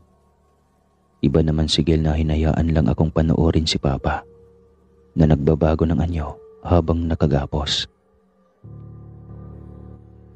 Mula nang hindi na siya pinabalik ni Tita Sam sa inyo, ako na ang naging kasama niya sa paghihirap niyang ito. Nagsimula ang kanyang pag-asawang nang mamatay ang lolo mo. Siya ang tumanggap ng pamana nitong Bertod. Samantalang ako, Aswang na simula pa ng iluwal ako ni Mami mula sa kanyang sinapupunan. Hindi ako hinusgahan ng aking mami. Alam mo naman siguro na wala akong ama, hindi ba? At hindi totoo na patay na siya. Dahil hindi lang pwede na magsama si Mami at Daddy. Gaano pa man nila kagusto, wala silang magagawa. Halos maglupasay nga si Mami sa pagmamakaawa na manatili na lang si Daddy sa aming tabi. Pero si Daddy ang gustong lumayo. Ayaw niyang masaktan si Mami dahil aminado siya na nahihirapan siyang kontrolin ang kanyang sarili. Dahil sa aking narinig ay gusto ko na tuloy maglupasay ng kakaiyak. Hindi ko alam kung paano ilulugar ang sarili ko. Napakasama kong tao para husgahan si Gail. Gayong ginagawa niya ang lahat para protektahan ako at ang papa ko. Nanliit ako sa pagiging mapagmataas ko. Gayunpaman, tinanggap ko sa aking sarili na walang kapatawaran ang ginagawa ko sa dati kong kasintahan. Sobra-sobra na ang panlalait ko sa kanya. Kaya naman, dahan-dahan akong lumuhod sa kanyang harapan. Mare, anong ginagawa mo? Sindak niyang wika at saka pinilit akong tumayo. Pero nagmatigas ako. Patawarin mo ko sa lahat ng ginawa ko, Gil. Hindi ko alam na ito pala ang pinagdudusahan mo ng mahabang panahon. Napaka-selfish ko para isipin lamang ang sarili ko. Umiyak ako at mas lalong lumuhod sa kanyang harapan. Nabaghan si Gil sa ginawa ko at sa pilitan na akong pinatayo. Pakiusap, huwag mo nang sisihin ang sarili mo. Hindi mo kasalanan na naging aswang kami. Wala kang kasalanan sa lahing pinagmula namin. Nagyakapan kaming dalawa ni Gail. Nagkapatawaran. Alam kong pareho kaming nasaktan pero saan ba ako dapat na lumugar? Alam ko naman na malaki ang puwang ng Panginoon kung ako ay magpatawad. Para sa lalaking mahal ko at para sa sarili ko. Ayaw ko nang mawalay sa kanila. Gusto kong hawaan mo ko. Ano? Hindi. Hindi ko magagawa iyan sa'yo. Pero Gil, mahal pa din kita. At para patas, hayaan mo na lang ako na magiging kagaya mo. Wala akong pakialam. Ang mahalaga, magkasama tayo maging si Papa. Ayoko nang mahiwalay pa sa inyo. Hindi mo pa alam kung gaano kalupit ang mama mo, Iha. More. Sabat naman ni Papa na nagbalik na sa kanyang pagiging tao. Lumipas na pala ang hating gabi. Nakikita kong kinalagan na siya ulit ni Gail. Siguro ganito din ang nangyayari sa kanila sa ibang mga araw. Hindi ko maiwasang malungkot sa sinapit nilang dalawa. Malungkot ang mga buhay ni Gail at ni Papa. Kaya naman kahit alam kong hindi ito kapanipaniwala sa kanila, ay kailangan kong gumawa ng paraan para maayos ang mga nasira nilang buhay. Ilang araw pa akong nanatili sa kanilang laboratorio. Kinabisado ko ang mga kemikal na tinuturok para maging aswang ang isang tao. Hindi pala totoo na dumudukot sila ng mga tao para pag-eksperimentuhan. Bagkus ay mga volunteer na aswang ang nakakulong sa malalaking cylinder. Kinukuhanan sila ng dugo para ibigay sa mga taong nais maging aswang. May sariling antidote din ito, kaya labis ang tuwa na nadarama ko. Magagamit ko ang mga bagay na ito para turuan ng leksyon ang isang tao. Naging maayos naman ang pag-uusap namin ni Papa. Masaya siya at muling sumigla nang magkasama kami. Ako man ay labis na nakaramdam ng saya Sa totoo niyan ay halos ayaw ko na siyang iwanan ng kinakailangan ko nang bumalik sa Maynila. Mamimiss kita, anak. Wika niya sa akin. Kaya napayakap ako kay Papa ng mahigpit. Hindi niya ako kailangan na mamimiss dahil magkakasama din naman kami kaagad. Pa, babalik din ako. Kailangan ko lang ayusin ang aking mga gamit at pagpapalipat sa Mami ni Gil ng trabaho ko rito. Balak ko kasing magpa-reassign nang sa gayon ay magkasama na kami ni Papa. Hindi ko kailanman akalaing mangyayari pa ang mga bagay na ito. Kaya susulitin ko na ang mga bagay na nakapagpapasiya sa akin ng gusto. Baka pakialaman ka na naman ng mama mo sa mga gusto mong gawin, anak. Nakontrol nga niya ako, hindi ba? Papa, wala siyang kahit na anong bagay na maipapanakot sa akin. Masahol pa siya sa aswang kaya hindi ko nagustuhan ang ugali niya. Magtutuos kami sa pagbabalik ko. At sana, maging handa siya. Kasama ko si Gil sa pagbiyahe na hindi ko man lang napansing na ibalita ang pagkamatay ni Jake dahil wala akong nakita sa dyaryo man o telebisyon. Malakas ang pagkaramdam ko na may kinalaman na naman dito si Mami. Kung sana lang tinigilan na niya ang pangingialam sa buhay ko, mas masaya siguro. Hindi niya ako magagawang kontrolin kagaya ng ginawa niya kay Papa. Lalaban ako. Tao lang siya. Nakakatawang isipin na mas takot pa ang mga aswang sa kanya. Hindi ko alam kung anong klaseng kamandang meron siya at nagagawa niyang sindakin ang lahat ng dahil lang sa kagustuhan niya. Walang sino man ang pwedeng humusga kay Papa. Lahat ng nilalang sa mundo, aswang man, tao o hayop, o mga halaman. May kanya-kanyang dahilan kung bakit nasa ibabaw ng mundo sila. Dapat lang naman siguro na irespeto natin ang mga iyon. Dahil binigyan tayo ng Panginoon ng pagkakataong mabuhay. Huwag nating sayangin sa pagmamalupit at kung ano pa man. Kaya sa iyo, Gil, sorry sa lahat ng masasakit na nasabi ko noon. Nabulag lang siguro ako ng takot. Tumawa sa akin si Gil. Hindi ko naman ginusto na pumatay ng tao. May binabalak siya sa'yo, kaya inunahan ko na. Kaysa naman mapahamak ang babaeng mahal ko. Kaso sarado ang isipan mo sa pagpapaliwanag ko dati sa'yo. Ayaw mo nang makinig sa akin nun. Kaya nangyari ang mga bagay na iyon. Aminado ako na mula kaagad ang pisngi ko pagkasabi niya noon. Sakit na lalamunan ko ba? Walang tao sa bahay nang makarating ako.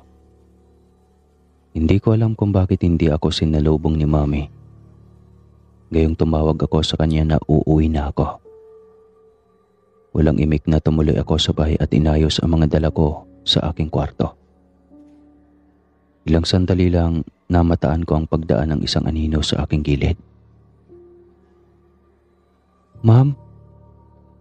Tawag ko pero wala namang sumasagot. Alam kong si Mami iyon dahil umalingasaw kaagad ang kanyang pabango nang dumaan siya. Kaya naman naisip kong makipaglaro sa kanya. Ito naman talaga ang gusto ni Mami. Kaya pues, pagbibigyan ko siya. Tumayo ako at kinuha ang isang syringe at itinago sa aking likuran. May laman na itong kemikal na magpapabago sa kanyang buhay. Kaya alam kong magtatanda na siya. Lalabas na muna ako at mamamasyal. Alam kong hihintayin niya ako kaya sisiguraduhin kong mamayang gabi magbabago na ang kanyang tingin at hindi na kailanman manghuhusga. Napadpad ako sa plaza sa kapapasyal. Nakasunod lang sa akin si Gel. Kanina pa daw niya ako napapansin na malalim ang iniisip, pero wala naman akong sinasabi sa kanya. Hanggat maaari ay ayaw kong ipaalam ang aking binabalak at baka humadlang pa siya. Ayaw kong masira ang aking mga plano. Ilang saglit lang, naisip ko nang magpaalam kay Gel. Kailangan ko nang umuwi. Uwi ka ko. Kunot noong pinagmasdan ako ni Gel. Ihatid na kita. Sige. Naglakad lang kami dahil malapit lang sa bahay ang plaza. May nadaanan kami mga nagkukumpulang tsismosa. Kaya napataas ang kilay ko nang marinig ang pinagsasabi nila. Ori, alam mo ba kagabi ay may nakasakupa kaming aswang ng aking asawa? Kamukha ito ni Aling Dona at inakyat niya pa ang bahay ni Nasining para biktimahin ang babaeng buntis. Ay talaga? Totoo ba yung sinasabi mo? Nako, huwag kang gagawa ng kwento kung ayaw mong mapabarangay. Napalingon ako sa isang matabang babaeng sumawata doon sa kumari niyang tsismosa. Tama naman kasi ito. Sa panahon ngayon, mahirap mang bintang at gumawa ng kwento, lalo na't bawat bitaw ng masasamang salita sa kapwa ay may katumbas na kaparasahan at bayad sa batas. Iba na ang panahon ngayon. Lahat na lang ng pagkakawalang kataga ay kailangang walang madadamay o walang napapangalanan. Ang tawagin sa kahit na anong nilalang ang tao, pagmumurahin man ito o ipahiya, ay hindi pinapalusot ng mga alagad ng batas. Oras ng isang usisera ay naireklamo. May karapatang parusa o kulrito. Magbabayad ba ng multa at hindi mawawala ang paghingi ng tawad sa kung sino man na kanilang nagawan ng kasalanan. Mas lalo ng delikado kapag ipinagsigawan ito sa harapan ng maraming tao. Mas lalo kasing magkakagulo ang mga marites at marami pang madadamay. Pero ang mami ko, hindi ko alam kung ano ang tumatakbo sa isip. Siguro, sadyang nagustuhan lang niya ang magiging mapagmataas. At kahit na wala na itong ikinaganda sa relasyon niya kay Papa, winasak niya ang pangarap kong maging buo ang pamilya. Akala ko, tadhana ang may kasalanan. Si Mami lang pala. Nilagpasan namin ang mga tsismosa. Sa iba na naman ang naging topic, kaya mabilis kaming nakarating sa bahay. Maliwanag sa loob pero katulad kanina, hindi rin lumabas si Mami. Napangiti ako. Hindi na muna ako papasok. Ayos lang ba? Tugon ni Gel. O naman, ingat ka. Mahina kong sambit tsaka nagmamadali na sa pagpasok. Hindi ko na pinansin ang nagtatakang tingin ni Gel dahil alam kong alam niya na hindi rin naman ako magsasalita. Nabasa ko sa ginawang libro ni Papa na ang formula na nilikha niya ay hindi lang injectable. Pwede din pala itong ihalo sa pagkain. Napangisi ako at kinuha ang pasalubong kong prutas tsaka itinurok doon ang kimikal na kinuha ko sa laboratorio ni Papa. Alam kong walang kaalam-alam si Mamay patungkol doon, kaya naman kailangan kong mag-ingat. Walang babalang pumasok ako sa kanyang kwarto at hindi na nagkabalang kumatok pa. Habang alam ko na kung nasaan si Mami. Ma'am? Tawag ko sa kanya ngunit hindi siya sumagot. Sa pagkakataong ito, nadatnan ko siya sa banyo. Nakaharap sa lababo at mukhang galing sa pagsuka. Ma'am, okay ka lang ba? Batid kong nagulat si Mamay sa biglaan kong paglapit. Namumula ang kanyang mga mata at parang hindi halos makahinga. Dahil sa kanyang ikinawi, ay nag-alala ako ng gusto sa kanya. Ma'am, may problema ba? Tila lasing kong gumalaw si Mami. Pasuray-suray at nanginginig. Tila ba kahit na anong oras ay sasapian na lang bigla. Ang kanyang bibig ay namamaga tapos naglalaway. Hindi ko tuloy maintindihan kung ano bang nararamdaman niya. Nanlaki ang kanyang mga mata nang makita ako. Hindi yata siya makapaniwala. Sabi pa niya sa akin, lumayo daw ako sa kanya. Wala daw siyang balak na maging katulad niya ako. Kaya napakunot ang aking noo sa kanyang sinabi. Hindi ko siya maintindihan. Bigla akong kinabahan sa kanyang kinikilos, lalo na't dahan-dahan siyang nagbabago ng anyo, na para bang may kung anong kababalagang nangyayari sa kanya. Ilang saglit lang, sumingasing si Mami na parang isang mabangis na hayop. Gayon na lang ang pagkataranta ko. Anong nangyayari? Hindi ko pa siya natuturukan ng pampaaswang ay basta na lang siyang nagbago ng anyo. Ano ba talaga ang problema? Napasigaw na lang ako ng magulat sa ginawa niyang pagdakma sa akin. Halos hindi ako makahinga sa pagdaga ni Mami. Kaya gayon na lang ang pagkataranta ko. Mami, anong nangyari sa iyo? Intakot kong wika habang patuloy sa pagsangga sa kanya. I swear, nakakatakot talaga si Mami. Naging isa na siyang aswang. Kaya naman gumawa ako ng paraan para makalayo sa kanya. Sinipa ko ang kanyang tiyan na ikinaangil niya at ikinaatras. Tsaka nagtatatakbo papalayo sa kanya. Halos hindi ko na malaman ang aking gagawin. Kaya dumiretso ako sa kwarto at nanginginig na tinawagan sa cellphone si Gil. Nakailang ring lang ang aking narinig at sinagot na kaagad ni Gil sa kabilang linya. Tsaka ko naman narinig ang malalakas na bayo ni Mami sa labas ng pinto. Gil, tulungan mo ako. May nangyayari kay Mami. Hindi na siya nagtagal pa sa pakikipag-usap at nangako nang pupuntahan ako kaagad. Tsaka ko naman nakita ang pagkalampag ng doorknob, kaya gayon na lang ang aking takot. Pakiramdam ko, katapusan ko na. Nagmandali ako sa pagtago sa ilalim ng kama para kahit papano ay makaligtas ako mula sa tiyak na kapahamakan. Ngunit kinilabutan lang ako nang makita ang pinto na kay lakas bumulagta sa sahig at tumakbang papasok ang mga paris na mga paa na alam kong kay Mami. Mangyak-ngyak akong napaantanda at hindi na gumalaw pa sa aking kinaroroonan. Nararamdaman kong sinisingot ni Mami ang buong kwarto. Tila ba inaalam niya na kung nasa loob lang ba ako o hindi na, o baka nakatakas o nagpakalayo-layo. Kabadong nakiramdam ako sa paligid. Halos hindi ko na matanaw ang paa ni Mami na papunta sa banyo. Mukhang hinahanap niya talaga ako kung saan ba ako posibleng naroroon. Kahit masikip sa ilalim ng kama, ay hindi ko maiwasang matakot nang makita ang resulta ng pagkaaswang kay Mami.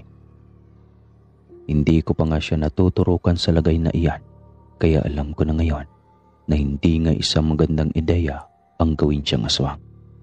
Dahil ako kaagad ang punterya niyang biktimahin. Hindi ko naman alam na ganito pala ang kahantungan niya. Akala ko nga, magbabago ang kanyang anyo tapos matatakot siya. Kalaunan, magwawala at makikiusap na ibabalik siya sa dati. Hindi yung ganito na basta na lang magbabago ng anyo tapos susugurin ako. Nakahinga ako ng maluwag nang mapansin kong tumahimik ang paligid. Para lang din masindak ng basta na lamang siyang tumambad sa aking harapan. Isang nakakasindak na sigaw kaagad ang aking pinakawalan nang magkatitigan kaming dalawa. Wala akong nagawa nang maras niya akong hinila palabas ng kama, kaya nagsisigaw kaagad ako. Pakawalan mo ako, ma'am. Nang gagalaiti kong wika. Hindi ko alam kung paano siya naging aswang. Bastang alam ko, hindi ako ang dahilan niyan. Malakas ang kanyang mga brasong ibinalya ako kaya tumama ako sa center table sa labas. Halos hindi ako makahinga sa sakit. Kaya naman gumapang ako at sinubukang lumayo. Muli na sana niya akong dadaganan kung hindi lang ba dumating si Gail. At siya ang nakipaglaban sa aswang na bersyon ng aking ina. Kagaya ko, nagulat din siya sa nakita ko. Mare, anong nangyari kay Tita Sam? Hindi ko alam, Gail. Basta na lang siyang naging ganyan. Mangyak-ngyak kong wika. Tinitigan ni Gail si Mami. Isang matandang aswang ang may gawa nito sa kanya. Ginawa siyang yanggaw. Wika niya na ikinalaki ng aking mga mata. Hindi ineksperimentuhan si Mami, kundi legit ang panghahawa sa kanya. Kung gayon, hindi ang antidote ang gawa ni Papa ang kailangan niya kundi isang albularyo. Napatayaw ako nang makita kong ginamitan na ni Gil ng lakas si Mami para maigapos. Hindi ko na nga alam kung saan siya nakakuha ng panali at kaagad niyang itinali ang aking ina. Para itong zombie na nagwawala at naglalaway habang nanilisik na nakatitig sa akin. Hindi ko tuloy maiwasang makaramdam ng takot. Isang malaking problema itong kinasangkutan ko. Nanginginig na napaiyak ako sa labis na takot. Hindi ko malaman ang gagawin, lalo na't nauunahan ako ng takot. Kung sana lang hindi na ako nagbalak ng masama. Wala akong kalam-alam na magdudusa pala kaagad ang aking ina sa ginusto kong kahinatnan niya. Kahit alam kong imposible, wala na akong pagpipilian. Kailangan kong tawagan si Papa. Siya lang ang makakatulong sa akin sa pagkakataong ito. Sa nanginginig na boses, ipinaliwanag ko sa kanya sa tawag na kailangan ko ang tulong niya para mapabuti si Mami. Hindi ko alam kung bakit tila nananalo ako sa loto nang sabihin ni Papa. Napapunta na siya sa akin naroroonan ko. Wala sigurong maniniwala sa lahat ng sasabihin ko at iisiping nababaliw na ako. Pero magagawang umalis ng aking ama nang hindi na sumasakay sa kahit na anong klaseng sasakyan. Sa pagiging aswang niya, kaya niyang lumipad. Ilang oras ang dumaan, nakita ko nga ang paglapag ng isang malaking ibon sa ibaba ng kalsada. Walang anumang naganap ito ng paraan para makalapit hanggang sa makapasok siya sa bahay. Hindi na nagulat si Gil nang makita siya. Huwag kayong mag-alala. Binabantayan ni Risa ang laboratorio. Tukoy niya sa kanyang sekretarya na minsan nang nagpakita sa akin sa hotel na tinutuluyan ko. Nakaramdam ako ng ginhawa ng malaman na buhay sina Papa at Risa. Kaya naman alam kong may pag-asa pang mabuo ang aming nasirang pamilya. Kung bibigyan ni Mami ng isa pang tsansa ang aking ama para patunayan ang kanyang sarili, siyempre ay hindi naman ako papayag na basta na lang kaming magkalimutan. Kaya alam ko magiging maayos din ang lahat. Sana lang bumalik na din sa dati si Mami. Hindi ko alam kung ano ang nangyari at nagbago ang ihip ng hangin nang pumasok si Papa sa kinaroroonan ni Mami. Biglang naging maamo ang aking ina. Nanlalaki ang mga mata at hindi makapaniwala habang pinagmamasdan ang aking Papa.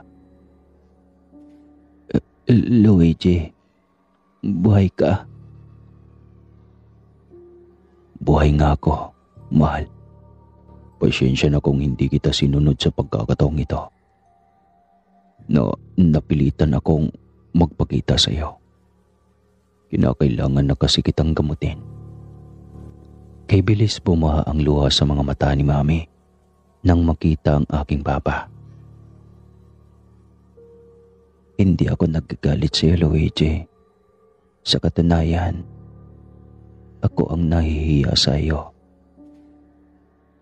Hindi ko akalaing magkakaroon pa tayo ng pagkakataon na magkita muli. Sobrang namimiss na kita. Hindi ko na mapigilang umiyak nang makitang nagyakapan sina Mami at Papa. Wala akong nakikitang panghusga sa mukha niya. Sa halip, pangungulila ang nakita ko sa kanyang mga mata. Dahil sa nakikita kong saya sa kanilang mga mukha, umaasa ako na baka mabubuo pa talaga ang pamilya namin.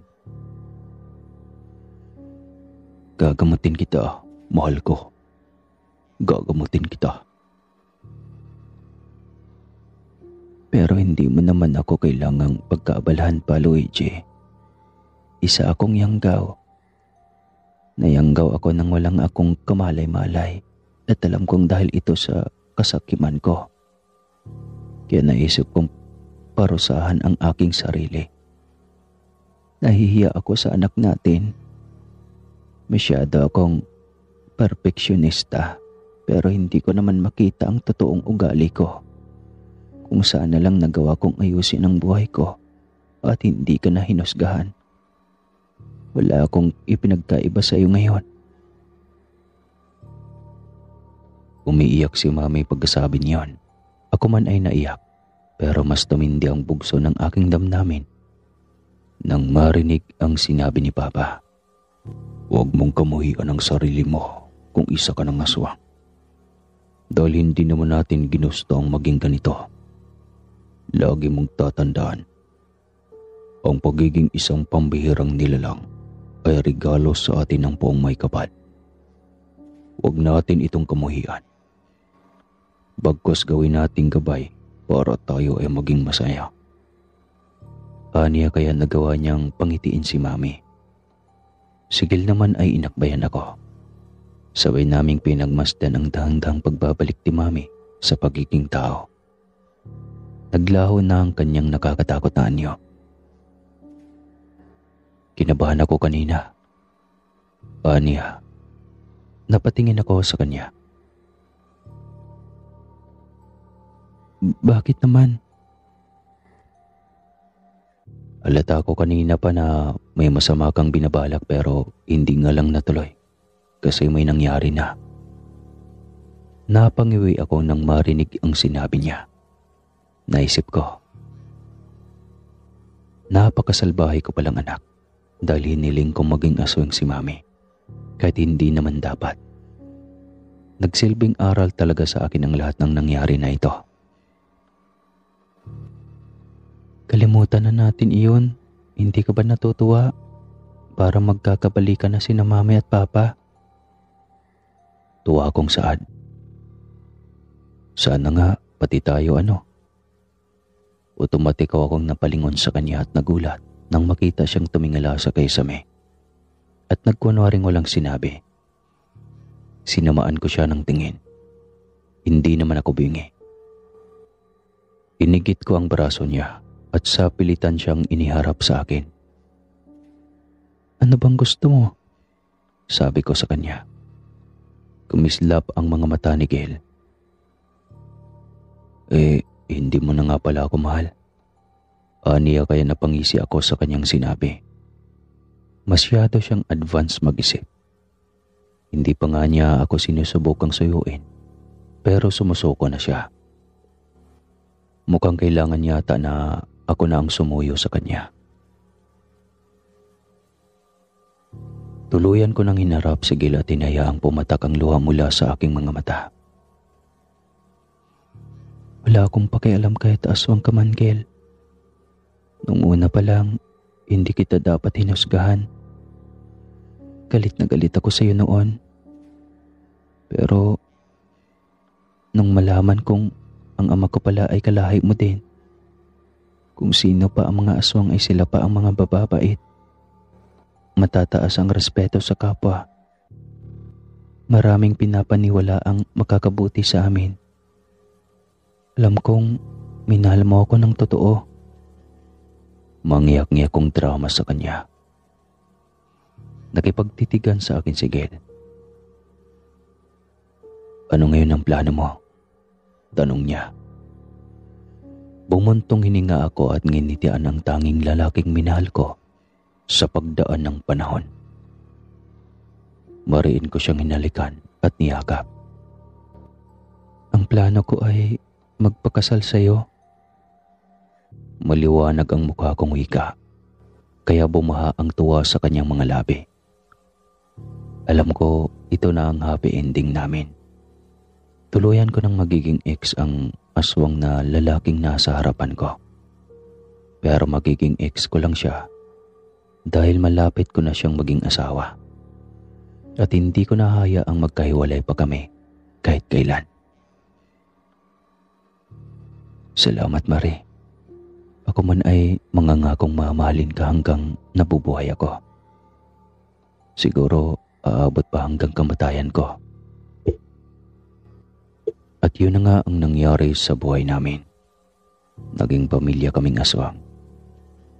Tuluyan ang naging aswang ang aking ina. Pareho na sila ni Papa. At buo ang pamilya namin. Dumagdag pa ang lalaking minahal ko.